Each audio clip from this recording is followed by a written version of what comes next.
আপনি আমার বাসার নাম্বার কোত্থেকে পেলেন? এটা তো পাওয়ার কথা না। শুনেছি মন থেকে চাইলে বিধাতাকেও পাওয়া যায়। হাসান সাহেব, আপনার এক বন্ধু এসেছিলেন, আপনাকে খুঁজে না পেয়ে একটা নাম্বার দিয়ে গেছেন। আপনাকে অবশ্যই একটা ফোন করতে বলেছেন। রায়হান? জি। হ্যালো, হ্যালো, এটা রায়হানের নাম্বার না?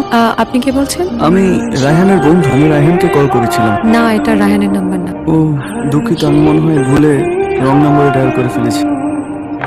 হ্যালো, এইদিকে তো মনে হয় না। সম্মানিত যাত্রী সাধারণের মনোযোগ আকর্ষণ করছি, রাজশাহী থেকে ছেড়ে আসা পদ্মা এক্সপ্রেস ট্রেনটি আর অল্প কিছুক্ষণই 1 নম্বর লাইনে প্রবেশ করে। কি হলো, দাঁড়ায় গেলি কেন? চল। দাঁড়া একটু তারা দাঁড়া। সকলেই অবস্থান নেবেন। ধন্যবাদ।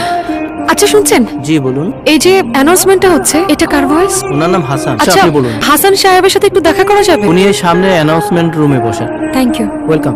চল। আপনি হাসান সাহেব? না তো, কেন বলেন তো? না, কিছু না।